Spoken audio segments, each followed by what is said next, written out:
In this video, we're going to define and show how to use the ratio test to determine whether a series converges or diverges. But before starting that, recall that for a geometric series, which is the series defined by the rule a sub 1 times r to the n minus 1, this series will converge if the absolute value of r is less than 1. And that r in the geometric series is a constant ratio that's used to generate each term in the series. But the question we're going to try to resolve in this lesson is, what if the ratio between terms exists but is not constant? What if instead the ratio between terms approaches a constant at very large values of n?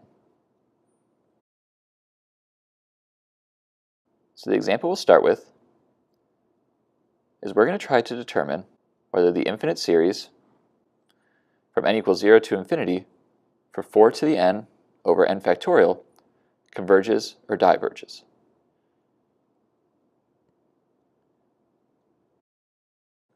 Now this series does pass the nth term test, since the limit as 4 to the n over n factorial equals 0 as n approaches infinity. A factorial grows faster than an exponential function. But this series can't be compared to any known series, any of the kind of base cases that you may have seen before, things like geometric series or p-series. This is going to be something that's tougher to work with. What we're going to do is we're going to consider the nth term in this series and the term that follows it, the n plus 1 term. And we're going to consider those two terms as a ratio, which could be written as our n plus 1 term, which is 4 to the n plus 1 over n plus 1 factorial, divided by our nth term, which is 4 to the n over n factorial. And I'm specifically putting the n plus 1 term in the numerator for a reason, which we'll see very shortly. And what we're going to do with this ratio is determine its limit as n approaches infinity. We want to see eventually what is the ratio between these two terms going to equal, if anything. So algebraically, this is equivalent to 4 to the n plus 1 times n factorial over 4 to the n times n plus 1 factorial. And this expression will simplify to 4 over n plus 1. There's an extra multiple of 4 in the numerator, and you can cancel out an n factorial from both the numerator and denominator. And this overall limit then will equal 0. And what this means to us is eventually the ratio between terms in this series approaches a constant value of 0, which essentially means that for this particular one, the terms are indistinguishable from each other. And if we were to think about this as a geometric series, the only other time we've talked about ratios in a series, that ratio being less than 1 would mean that this series converges. And in fact, it does. By taking the limit as n approaches infinity, we're allowing this series to behave like a geometric series, and we're able to use that ratio value that we get from the limit to determine convergence or divergence. We will now be able to say that because that ratio, that limit, is less than 1, the series 4 to the n over n factorial converges by what is known as the ratio test. And so let's formally define the ratio test. The ratio test says, given a series with terms determined by the rule a sub n, let L equal the limit as n approaches infinity for the absolute value of a sub n plus 1 over a sub n, the n plus 1 term over the nth term.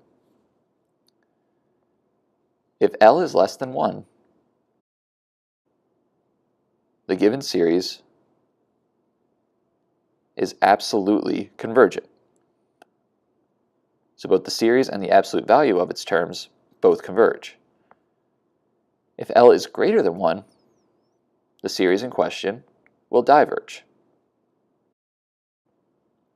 And for that middle case, where L is equal to 1, this test is going to be inconclusive, and we want to try something else to determine convergence or divergence. And again, keep in mind, this test is going to work much like testing a geometric series with absolute value of r less than 1. One of the reasons that even on our limit, we're testing the absolute value of a sub n plus 1 over a sub n. The only difference is we don't have a constant ratio between terms. What we're testing is that eventually the ratio between terms becomes some constant value. At large values of n, we get the behavior of a geometric series, we just don't have it at the beginning of the series. And this also allows me to come back to why we need a sub n plus 1 over a sub n. Not only allows us to use this test, if the ratio of the n plus 1 term over the n term is less than 1, it means that term has decreased in size. So this test is very useful for series with exponentials and factorials. We saw how nicely terms canceled out algebraically in our first example, even though we were dealing with those more complicated types of functions. So let's look at one more example to finish up,